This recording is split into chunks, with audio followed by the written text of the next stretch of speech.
함께 기도하겠습니다. 사랑과 은혜가 풍성하신 아버지 하나님, 우리를 사랑하시고 보혈의 피로 우리를 구원하신 그 크신 사랑과 은혜에 감사와 영광과 찬양을 올려드립니다.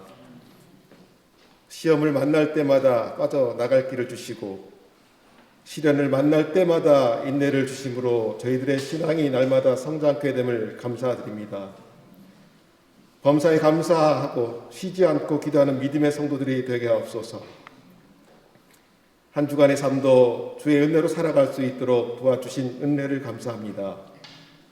하나님의 보호하심 속에 살아가면서 지은 여러 허물들을 주 앞에 내려놓사오니 용서하여 주시옵소서. 사유하심이 주께 있음을 고백합니다.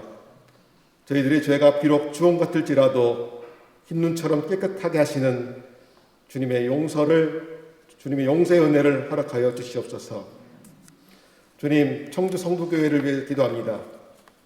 어려운 환경 속에서 불평과 원망보다는 복음의 기쁜 소식을 전하는 축복의 통로가 되게 하시고 우리 교회를 통하여 많은 사람들이 주님께 돌아오게 하시고 영적인 전진 기지가 되게 하여 주시옵소서. 전도의 발걸음, 선교의 발걸음이 복되게 하시고 작은 예수로서 빛과 소금으로 살아가는 성도들을 통하여 자연스레 전도되는 역사가 일어나게 하여 주시옵소서. 시대적 사명을 감당하는 교회가 되게 하시고 다음 세대를 위하여 모든 수고와 공급을 아끼지 않는 비전 있는 교회가 되게 하여 주시옵소서. 주의 자녀들을 사랑하시는 하나님, 특별히 주일 학교를 위해 기도합니다. 하나님의 긍휼하심으로 다시 회복되어 주일 학교가 일어설 수 있도록 인도하여 주시옵소서. 매주 토요일 진행되는 새 소식반을 통해 주변에 하나님을 알지 못하는 어린 심령들이 주님 전으로 인도되어질 수 있도록 성령께서 인도하여 주시옵소서. 진행하시는 전도사님과 섬기시는 모든 분들에게 지혜를 더하시고 성령께서 주시는 힘, 능력 가지고 은혜 충만한 사역으로 감당케 하여 주시옵소서. 주님, 이 나라와 세계를 위해 기도합니다. 세계는 지금 러시아와 우크라이나의 전쟁으로 인해 전쟁의 공포가 확산되고 있습니다. 이러한 상황 중에서 북한도 미사일과 전투기로 무력 시위를 하며 한반도에 긴장을 유발하고 있습니다. 이 땅의 전쟁의 아픔과 눈물이 더 이상 흐르지 않도록 지켜보아여 주시옵소서. 핵도발을 하고 있는 러시아를 잠잠케 하사 다시 이 땅에 평화가 오게 하시고 예수님께서 이루신 샬롬이 이 땅의 가운데 속히 임하게 하여 주시옵소서. 주님, 청주 성도교회 박영곤 담임 목사님을 위해 기도합니다. 주님의 사역 가운데 지치고 고나지 않게 하시고 목사님의 지경이 넓혀지게 하시고 목사님 돕는 성령의 도우심이 넘쳐나길 소원합니다. 사모님과 자녀들에게 또한 하나님의 풍성한 은혜가 넘치도록 하나님의 특별한 임재하심으로 주님의 가정이 되게 하여 인도하여 주시옵소서. 오늘도 지친 인생으로 살아가는 저희들을 위로하여 주시고 상처받은 심령 주님의 손으로 어루만져 주셔서 약한 자, 새 힘을 주시고 병든 자 치유의 역사가 나타나게 하여 주시옵소서. 또한 주님께서 저희의 사업과 직장, 가정과 이웃을 다스려 주옵소서. 요한을 앙망함으로 새로운 힘을 공급받아 힘있고 소망이 넘치는 한 주간이 되게 하옵소서. 주님, 오늘 드리는 예배 가운데 집중하게 하시고 성령의 감동으로 영감이 넘치게 하시며 은혜가 충만케 함으로 하나님께 영광 돌리는 귀한 시간으로 삼아 주시옵소서.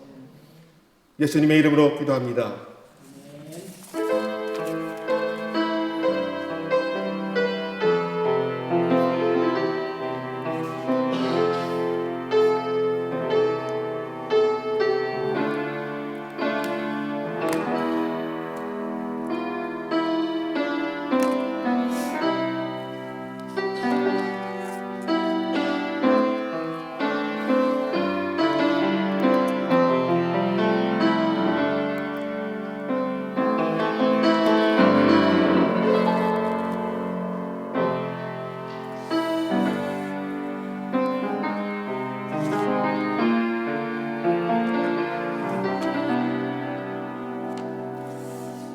네, 하나님 말씀은 사무엘하 15장입니다. 네, 사무엘하 15장 오늘 13절에서 18절까지입니다.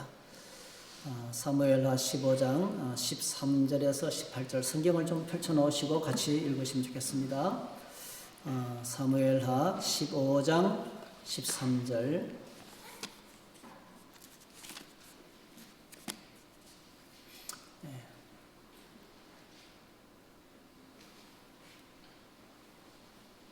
네, 같이 읽겠습니다. 전령이 다윗에게 와서 말하되 이스라엘의 인심이 다 압살롬에게로 돌아갔나이다 한지라. 다윗이 예루살렘에 함께 있는 그의 모든 신하들에게 이르되 일어나 도망하자. 그렇지 아니하면 우리 중 한 사람도 압살롬에게서 피하지 못하리라. 빨리 가자. 두렵건대 그가 우리를 급히 따라와 우리를 해하고 칼날로 성읍을 칠까 하노라. 왕의 신하들이 왕께 이르되 우리 주 왕께서 하고자 하시는 대로 우리가 행하리이다. 보소서 당신의 종들이니이다 하더라. 왕이 나갈 때에 그의 가족을 다 따르게 하고 후궁 10명을 왕이 남겨두어 왕궁을 지키게 하니라. 왕이 나가매 모든 백성이 다 따라서 벤메르하게 이르러 멈추었으니 그대 모든 신하들이 그의 곁으로 지나가고 모든 그렛 사람과 모든 블렛 사람과 및 왕을 따라 가드에서 온 모든 가드 사람 600명이 왕 앞으로 행진하니라. 아멘. 네, 오늘 이 말씀을 가지고 광야 망명길에서 이런 제목으로 말씀을 나누겠습니다. 다윗의 셋째 아들 압살롬이 그 당시에 사람들에게 인기를 독차지하는 스타와 같은 사람이었습니다. 머리끝부터 발끝까지 흠이 없는 사람이라. 모든 사람들이 압살롬을 바라보면 스타가 지나가는 것처럼 환호를 지르고 인기를 한 몸에 독차지했는데 8년 9년 동안 치밀한 계획을 세워서 아버지가 자신의 누이를 범한 암논에 대해서 제대로 징계도 하지 않는 것을 시작으로 해서 복수심과 그 다음에 미움과 분노가 그 안에서 자라나서 결국은 8년 9년 만에 치밀한 계획을 세워서 백성들의 마음을 도둑질하면서 그리고 헤브론에서 자신이 왕으로 선포하고 그리고 쿠데타를 시작했는데 놀랍게도 그 수년 동안 치밀하게 계획하고 진행된 쿠데타가 대성공을 하게 됩니다. 그래서 오늘 12절에 보면 제사 드릴 때에 압살롬이 사람을 보내 다윗의 모사 길로 사람 아히도벨을 그의 성읍 길로에서 청하여 온지라. 반역하는 일이 커가매 압살롬에게로 돌아오는 백성이 많아지니라. 전령이 다윗에게 와서 말하되 이스라엘의 인심이 다 압살롬에게로 돌아갔나이다 한지라 했어요. 쿠데타는 대성공이었어요. 특별히 여러분 다윗의 친구였던 다윗의 친구고 멘토고 탁월한 전술 전략가였던 아히도벨이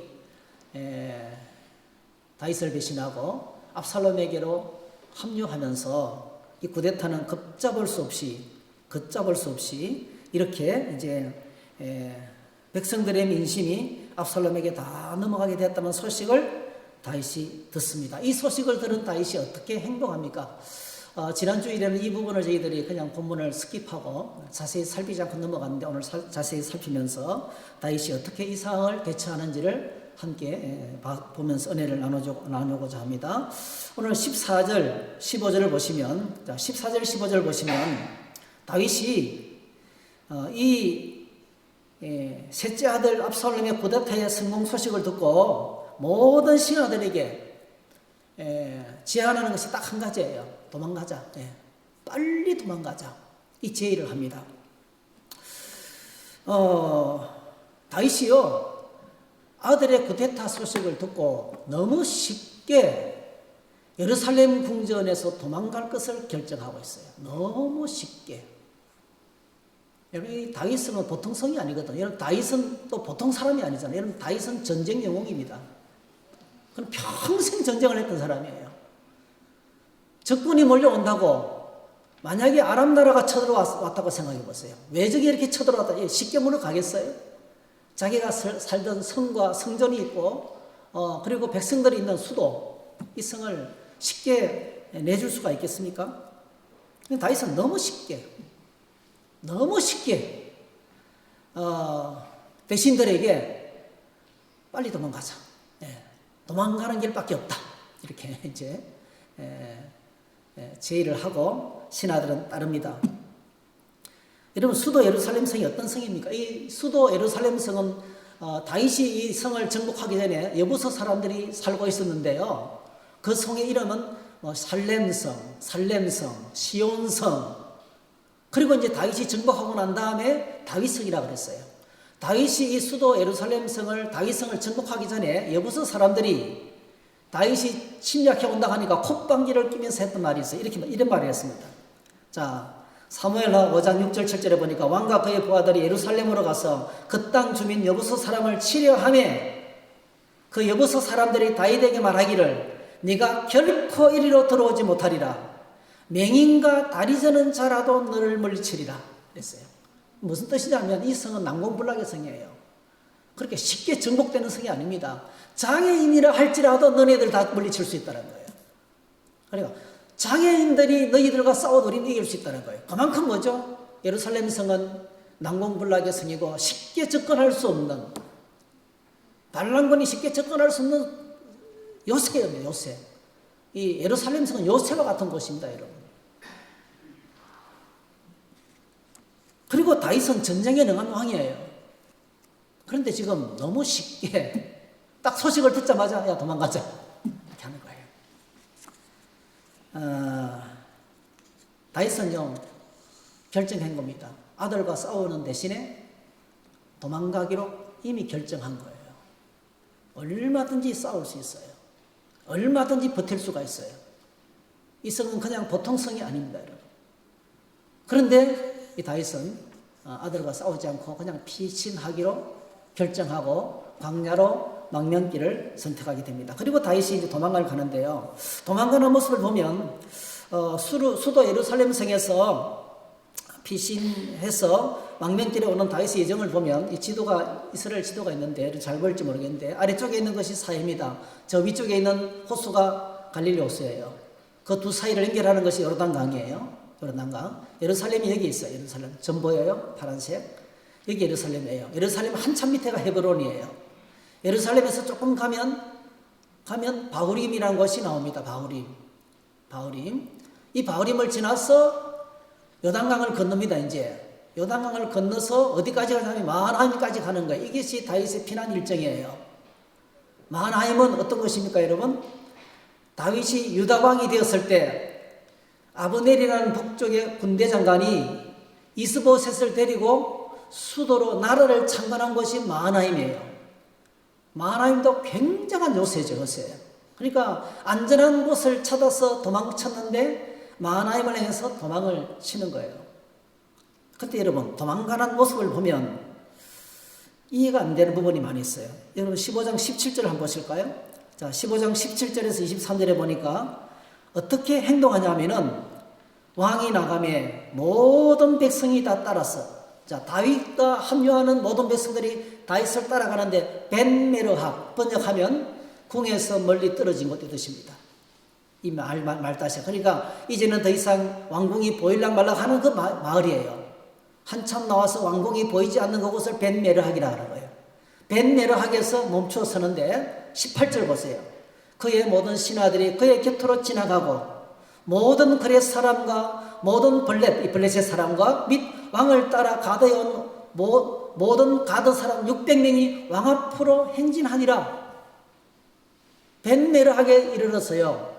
다윗이 앞서서 도망치지 않습니다, 여러분. 백성들을 다 앞서 보내는 거예요. 그렇죠? 모든 백성들이 왕 앞으로 다 지나가는 거예요. 다 지나보내고 왕이 맨 마지막으로 그 마을을 빠져나갑니다. 급하지 않아요. 다윗이 엄청난 여유가 있습니다, 여러분. 급하게 떠나자 했는데 급하지 않습니다. 그리고 이제 그때 이제 가드 사람 이때가 제일 먼저 쳐다봐가지고 다윗을 따라가려고 하니까 다윗이 이제 거절합니다. 근데 이때가 충성을 맹세하죠. 22절에 이렇게 맹세하죠. 다윗이 이때에게 21절에 나는 사나 죽으나 왕이 계시는 곳에 나도 그곳에 있겠습니다. 어떤 고난이 와도 나는 왕을 따라서 가겠어. 이 가드 사람이에요. 가드라는 것은 블레셋의 제일 큰 성의 사람이라는 뜻입니다. 이 블레셋 사람이에요.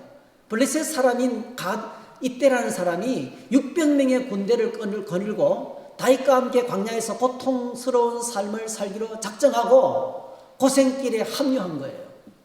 돌아가라고 말해도 나는 왕과 함께 죽겠습니다 하면서 따라오는 거예요. 자, 그때 보세요. 23절, 22절. 다윗이 이때 이르되 앞서 건너가라 하며 가드 사람 이때와 그 수행자들과 그와 함께한 아이들이 다 건너가고, 이거 기드론 시내예요. 기드론 시내입니다. 기드론 시내를 다 건너가고, 이 기드론 시내는요 예루살렘 성에서 내려온 계곡에서 감림산으로 올라가는 있는 계곡, 우리식으로 말하면 작은 또랑이에요. 또랑. 이 기드론 시내를 건넙니다. 이 기드론 시내를 건널 때 어떻게 건넵니까? 자, 보니까 모든 사람들을 다 건너보내고 23절 온 땅 사람이 큰 소리로 울며 모든 백성이 앞서 건너가매 왕도 기드론 시내를 건너가니, 이 시내도 뭐죠? 왕이 맨 마지막에 건너는 거예요. 다 백성들을 다 보내고 맨 마지막에 보내. 여유가 있어요. 위험한 일을 만나면요 지도자들이 헬기 타고 먼저 주행망 치잖아요. 백성들을 남겨놓고 먼저 주행망 치잖아요. 다윗은 그렇지 않았어요. 백성들을 다 보내고 맨 마지막에 자기가 건너는 거예요. 가드 사람의 군대에 호위도 받지 않고요. 그 군대를 다 먼저 보내고 자기가 맨 마지막에 기드론 시내를 건너는 거예요. 급하지 않고 여유가 있습니다. 비통하지만은 백성들부터 먼저 챙기고 있습니다. 목자죠, 목자. 백성들의 목자의 모습을 다윗이 보여주고 있습니다.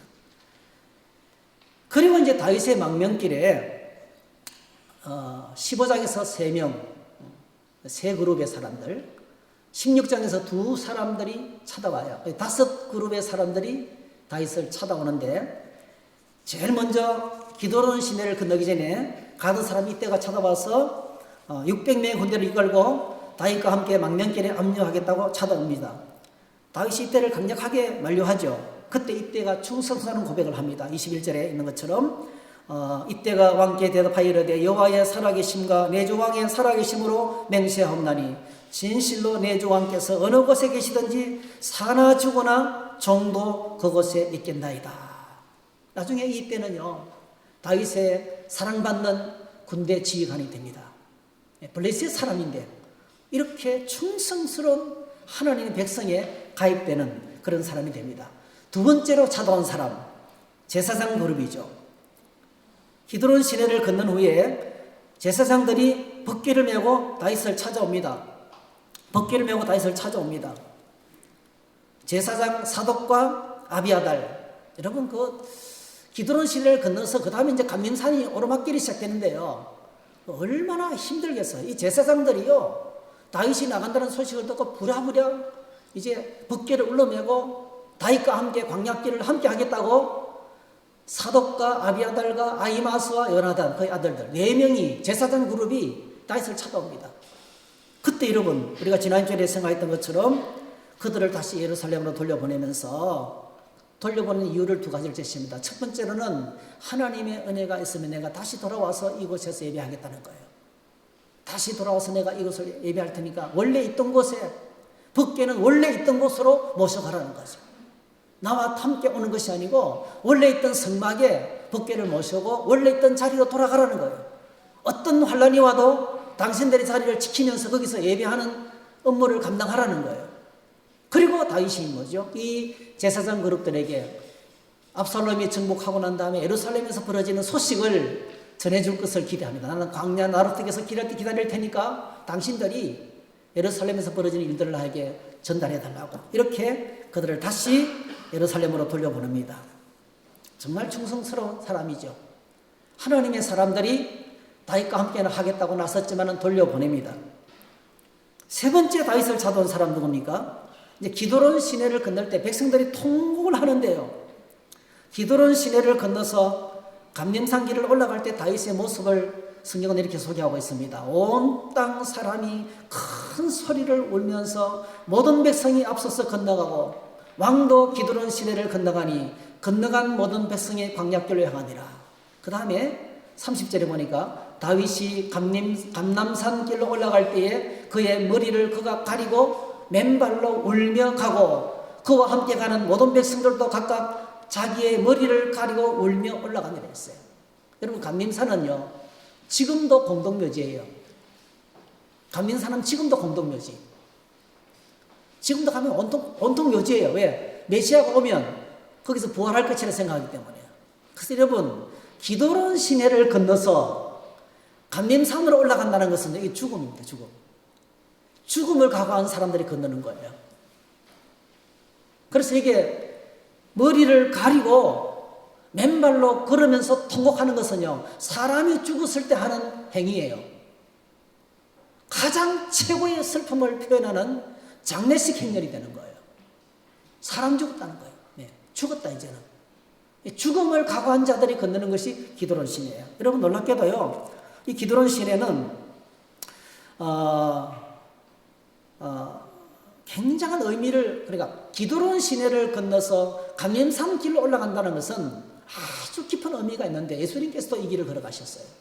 예수님께서 십자가를 앞에 놓고 이 기드론 시내를 건넙니다. 요한복음에 보니까 이렇게 말씀하고 있어요. 요한복음 18장 1절, 예수께서 이 말씀을 하시고 제자들과 함께 기드론 시내 건너편으로 나가시니 그곳에 동산이 있는데 제자들과 함께 들어가시니라. 그것이 어떤 곳이에요? 예수님이 늘 기도하시던 감림산이죠. 겟세마네 동산이죠. 그리고 그날 밤에 주님은 체포당하시고 죽임을 당하십니다.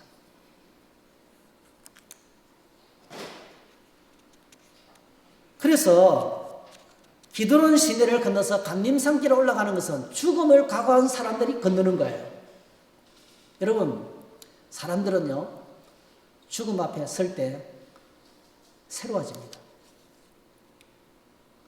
죽음을 통과할 때 새로워집니다. 죽음 같은 상황을 만날 때 신앙도 회복되고 하나님을 향한 믿음도 새로워집니다. 그때 사람은 정말 제정신으로 돌아오는 순간이에요. 그리고 이제 이 광야, 감림산을 넘어서 그리고 이제 펼쳐지는 것이 광야길이거든요. 기드론 시내를 건너서 감람산을 올라가고 그리고 이제 나오는 그 맞이하는 것이 광야, 유대 광야로 들어가는 그 길을 접어들게 됩니다. 그 비통한 순간에 다윗에게 가장 충격적인 소식이 들려오는데요. 그게 바로 뭐죠? 아히도벨이 자신을 배신하고 압살롬에게 합류했다는 소식을 듣습니다. 이 소식을 듣고 그 비통한 마음으로 여러분 다윗이 하나님께 탄식하며 기도하죠. 한번 따라 하실까요? 여호와여, 원하옵건대 아히도벨의 묘락을 어리석게 하옵소서. 비통한 마음으로 통곡하면서 하나님께 기도하는 거예요. 이 통곡 속에서 하나님께 부르짖는 거예요. 안 그래도 죽음 같은 고통을 당하고 있는데요, 그 순간에 아히도벨이 압살롬에게로 넘어갔습니다 하는 소식을 듣는 순간에 이제는 끝났다는 거예요. 절망이 확 몰려오면서 하나님, 아히도벨의 묘락을 어리석게 하옵소서. 딱 기도를 들어요. 근데 여러분, 기도를 마치자마자 누가 찾아옵니까? 세 번째 사람이 찾아와요. 누구예요? 후세입니다. 후세. 후세.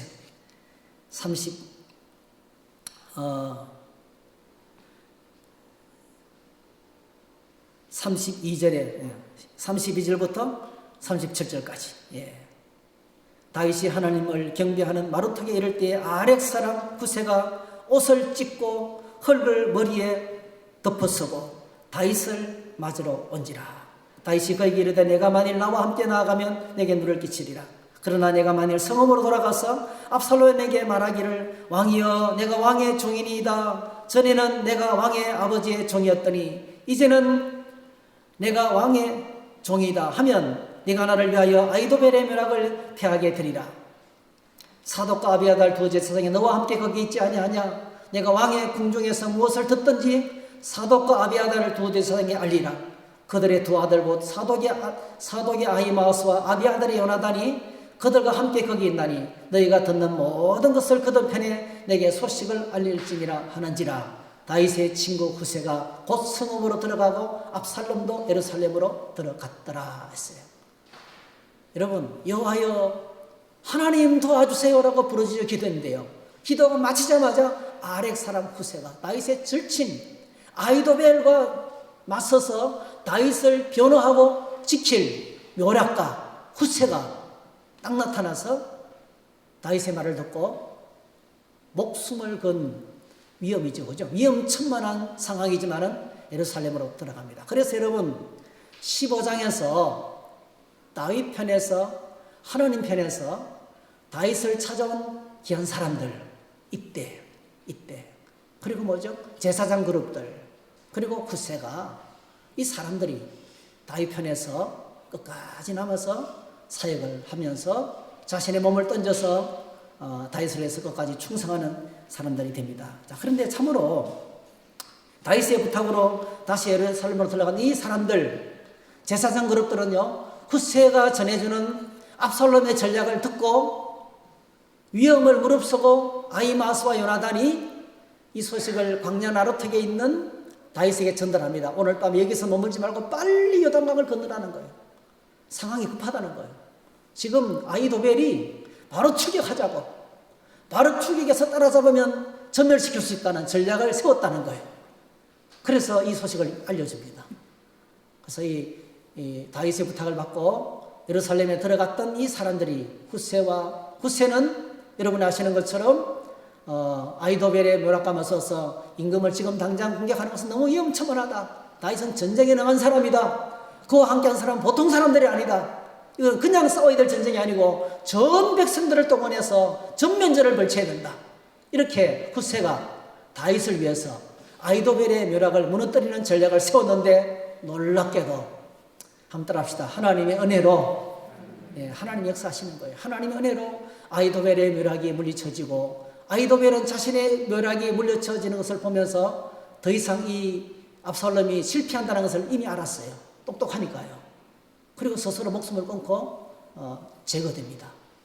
이렇게 일들을 다윗을 위해서 일하는 사람들이 여기서 일어나게 된 것입니다. 자, 그런데 15장에서는 세 그룹들이 다 다윗을 위해서 일했지만 16장에 찾아온 두 그룹들은요 완전 정반대 사람들입니다. 즉 16장에서 나타난 이 네 번째로 다윗을 찾아온 사람들 시바입니다. 시바는요 사울의 종이었어요. 사울의 종인데 보통 종이 아닙니다. 아들이 15명, 종이 20명을 거느린 종입니다, 여러분. 그러니까 아주 부유한 종입니다. 아주 부유한 종. 사울왕을 섬겼던 종이었어요. 그런데 사울왕이 죽자마자 다윗이 요나단의 사울의 아들 요나단과의 언약을 맺고 요나단 가운데서 하나 남은 장애인 아들이 바로 머비보셋이거든요. 이 장애인 아들 머비보셋을 섬기라고 사울의 전닭도 그에게 주고 그리고 머비보셋의 종으로 준 거예요. 그래서 이 머비보셋 시바라는 사람은 요나단의 아들 머비보셋을 섬기는 종이었습니다. 그런데 오늘 광야길에 다윗을 따라와서는 자 어떻게 합니까? 엄청난 물품을 갖고 싣고 왔어요.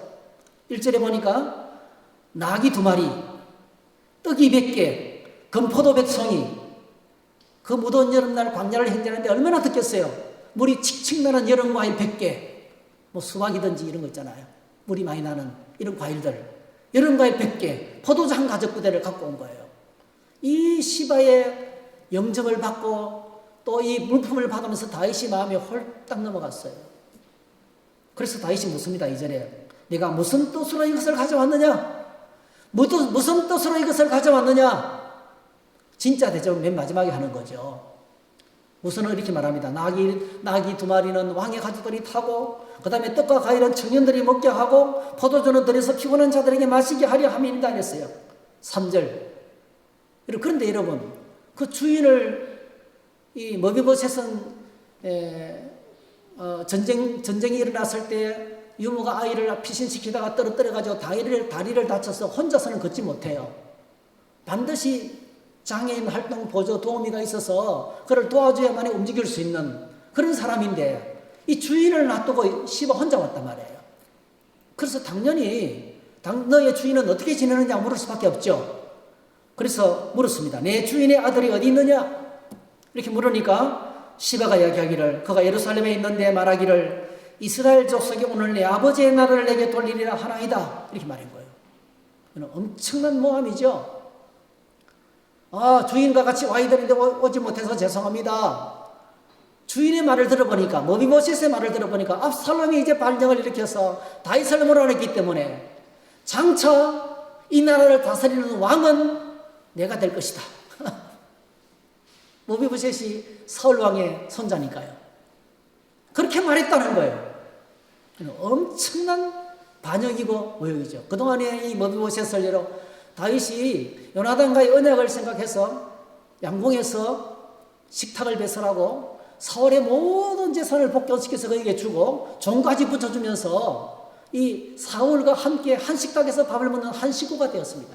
그렇게 지극한 정성으로 가족처럼 보살폈는데 이제 뭐죠? 상황이 바뀌니까 자신을 배신하고 자기가 임금이 되겠다고 했다는 거예요. 이 말을 들은 다윗이 괘씸해가지고요.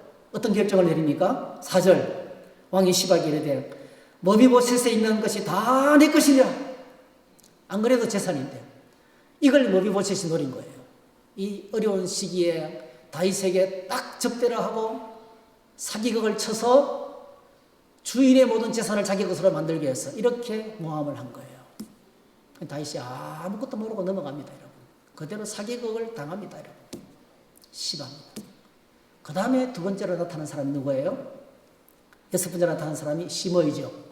시므이가 다윗을 찾아와서 입에 담을 수 없는 욕과 저주를 퍼붓습니다. 놀랍게도 다윗이 시므이의 모든 저주를 다 받아들입니다. 시므이의 모든 저주를 하나님이 하시는 것으로 받아들입니다.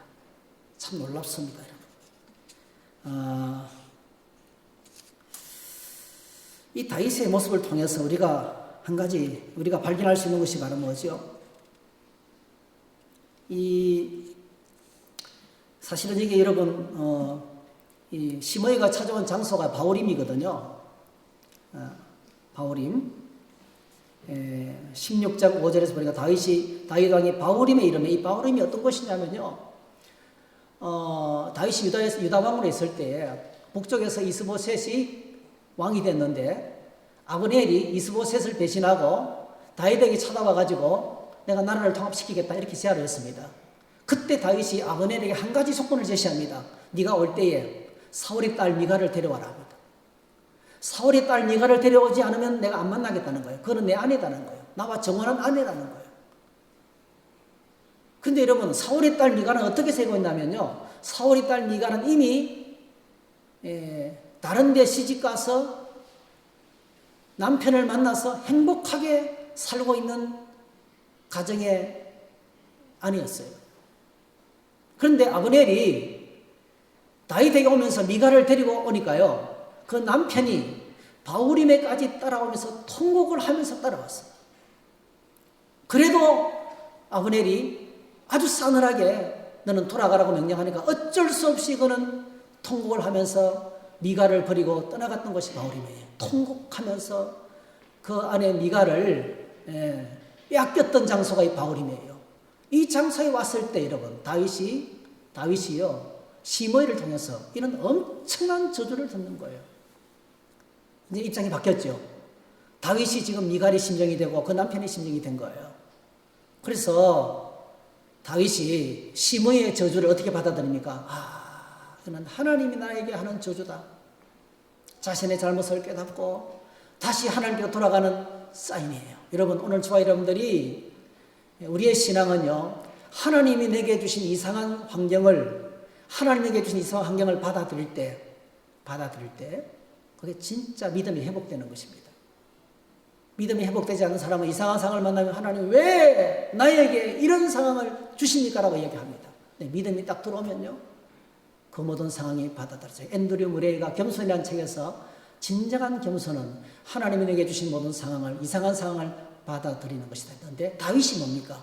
주변 사람들이 참지 못합니다. 저놈을 당장 목을 쳐버리겠습니다 했는데 가만 놔둬라. 하나님이 그를 통해서 나를 저주하게 하신 것이 아니면 우리가 막을 수 없다고 그걸 받아들입니다. 그 이상한 상황을 수용하는 것이 오늘 다윗의 모습입니다. 그래서 다윗이 이 광야길로 접어들면서 이런 것이 많죠.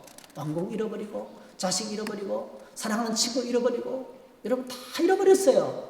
근데 여러분 놀랍게도 광야길에 접어들면서 하나님을 향한 뜨거운 믿음을 다시 회복하게 됩니다. 오늘 저희들이 이 본문을 통해서 몇 가지 교훈을 저희들이 찾아야 돼요. 첫 번째로 우리가 찾을 수 있는 교훈은 끝까지 충성하라는 것입니다. 여러분 가드 사람 이때가 다윗을 찾아왔을 때, 다윗을 찾아와서 함께 한다는 것은 엄청난 고난과 희생의 길인 것을 알고 있었습니다. 그럼에도 불구하고 그는 끝까지 다윗을 따라가기로 결정합니다. 우리 이런 것을 두고 충성이라고 합니다. 충성. 아이도벨은 시대의 흐름을 간파하고 이제는 다윗과 함께 있으면 다윗의 시대는 끝났다. 압살롬의 시대가 왔다고 그 똑똑한 머리로 판단했어요. 그래서 배를 갈아탄 거예요. 가룟 유다처럼. 이제 예수님을 따라가는 배를 타다가는 내가 파산하겠다. 이미 대세가 종교 지도자들이 예수님의 십자가 못 박아 죽이기로 결정한 것이기 때문에 배를 갈아탄 거예요. 가룟 유다와 같이 아이도벨은 배신했지만 둘 다 똑같이 뭐죠? 자살하고 비참하게 죽임을 맞이했습니다. 그러나 여러분 가드 사람 이때는 600명의 군사를 데리고 다윗의 만명길에 함께했습니다. 오늘 우리 모두는 예수 그리스도를 따르는 사람들입니다. 왜 예수님을 따라가고 있습니까? 여러분 오늘 저와 여러분들이 성경 우리에게 말씀합니다. 복음과 함께 고난을 받으라 합니다. 성경은 복음과 함께 고난을 받으라 그럽니다. 우리가 하나님 나라에 들어가기까지 많은 환난을 통과해야 될 것이라고 말합니다. 생각건대 우리에게 만나는 수많은 환난의 시간들은요, 그것이 끝이 아니라는 거예요. 영원한 천국의 영광이 우리를 기다리기 때문에 어떤 대가를 지불해도 주님을 따라가야 한다고 말합니다. 오늘 저와 여러분들 주님 다시 오실 그때까지 우리 믿음을 배반하지 않고 끝까지 충성하는 하나님의 사람이 되시기를 주의 이름으로 축복합니다. 요한계시록에 이렇게 축복합니다. 너는 장차 받을 고난을 두려워하지 말라. 볼지어다 마귀가 장차 너희 가운데서 몇 사람을 옥에 던져 시험을 받게 하리니 너희가 10일 동안 환난을 받으리라. 내가 죽도록 충성하라. 그리하면 내가 생명의 관을 내게 주리라. 나중에 이때는 이 광야길을 마치고 돌아와서 다윗의 사랑받는 군대 지휘관이 되고, 여러분 세바의 난이 발병했을 때, 세바의 난이 터졌을 때 그를 뭐죠? 군대 지휘관으로 임명해서 보내는 그런 다윗의 총애를 받는 그런 탁월한 지휘관이 되는 것을 보게 됩니다. 두 번째로 우리가 발견할 수 있는 경우는요, 후세의 등장입니다. 다윗이 광야길을 지나가면서 아이도벨이 압살롬에게 합류했다는 소식을 듣고 여러분 탄식하며 통곡하며 기도했습니다. 여호와여 아이도벨의 묘락을 무너지게 해주시기 원합니다. 기도했을 때요, 그 기도가 마치자마자 아렉 사람 후세가 찾아왔어요. 여러분 하나님 우리가 기도할 때 응답하십니다. 할렐루야. 우리가 부르짖어 기도하면 들으십니다. 그리고 급할 때는 급하게 응답하시고요, 참고 인도할 때는 인내하라고 말씀하시고요, 기다리라고 말씀하시고요, 어떤 때는 안 된다고 말씀하시고요. 하나님은 우리의 모든 기도에 응답하십니다. 때로는 yes, 때로는 wait, 때로는 no, 이렇게 응답하시는 거예요. 한번 따라하십시다. 기도하면 하나님이 응답하신다. 이걸 우리가 확인할 수 있습니다. 그래서 오늘 저와 여러분들이 기도의 보좌로 나갈 때 하나님의 우리의 간구를 들으시고 응답하시는 분인 것을 확신하셔야 됩니다. 세 번째, 깨어있는 믿음을 가져야 됩니다. 여러분 시므이와 시바, 이 시바가 사기극을 벌였을 때 다윗이 꼬박 넘어갔어요. 그대로 넘어갔습니다. 여러분. 근데 시므이가 와서 저주를 퍼부었을 때는 뭐죠? 그는 깨어있었습니다. 그 믿음이 회복됐습니다. 그 중요한 것은 오늘 저와 여러분들의 믿음이 하나님 안에서 끼어 있어요. 오늘 저와 여러분들의 인생길에 우리 인생을 파멸시키기 위한 도적들이 얼마나 많은지 모릅니다. 불충객들이 얼마나 많은지 모릅니다. 얼마나 많은 시험과 환란이 우리를 무너뜨리기 위해서 기다리고 있는지 몰라. 이런 핑계 저런 핑계들이 우리의 발목을 잡고 늘어지고 있습니다. 다윗은 시바의 사기기에 그대로 넘어갔습니다. 그러나 시므의 저주 앞에서는 그는 넘어가지 않았습니다. 과거에 그 뜨거웠던 신앙생활이 중요하지 않습니다. 중요한 것은 오늘 내가 하나님 앞에서 내 믿음이 살아있느냐는 거예요. 오늘 지금 이 순간에 내 믿음이 하나님 앞에서 깨어있느냐는 거예요. 말씀을 들으면서 하나님의 음성이 들려오고 기도하면서 하나님의 평안이 몰려오고 기도 속에서 행복해 하느냐는 거예요. 옛날에 내가 열심히 이렇게 기도했습니다. 여러분, 과거에 뜨겁게 봉사했던 거 참 훌륭하십니다. 여러분, 중요한 것은 지금 이 순간에 내 믿음이 깨어있느냐는 것을 체크해야 되는 것입니다. 여러분, 주의 이름으로 축복합니다. 말씀과 기도 가운데 깨어있는 사람이 되시기를 축복합니다. 그럴 때 우리는 속지 않고 내 자신을 지킬 수가 있어요. 고단한 우리 인생길에 다윗과 함께 하셨던 하나님께서 늘 함께 하시기를 축복합니다. 이 망명길에 이를 통해서 다윗은 예루살렘을 잃어버리고 가까운 친구 아히도벨도 잃어버리고 사랑하는 아들 압살롬도 잃어버리고 이런 것이 많아요. 아까 말씀드렸던 것처럼. 그런데 광야 망명길을 통해서 다윗은 하나님을 향한 첫사랑을 다시금 회복합니다. 그 광야에 피난했던 사울왕을 피해서 숨어 다니던 그때의 신앙을 다시금 회복하게 돼요. 오늘 저와 여러분들이 눈앞에 펼쳐지는 물질적인 손해, 경제적인 손해, 여러 가지 사업적인 어려움들, 대인관계 속에서 고통, 이것만 바라보면 되지 않습니다. 여러분. 이 땅에 당하는 많은 시험과 황야, 오늘 저희들이 교회적으로도 우리가 광야길을 걸어가고 있어요. 어느 때보다도 어려운 상황을 만나가고 있습니다. 여러분, 이런 것도 많지만은 하나님께서 더 신령한 영적인 것으로 채워주시고 회복해 주실 줄로 믿습니다. 이런 믿음을 갖고 주를 섬기는 저와 여러분 다 되시기를 주의 이름으로 축복합니다. 할렐루야. 우리 함께 찬양하겠습니다. 그래서 우리 찬양 함께 다시 불러봤으면 좋겠어요. 주님 다시 오실 때까지 나는 이 길을 가리라.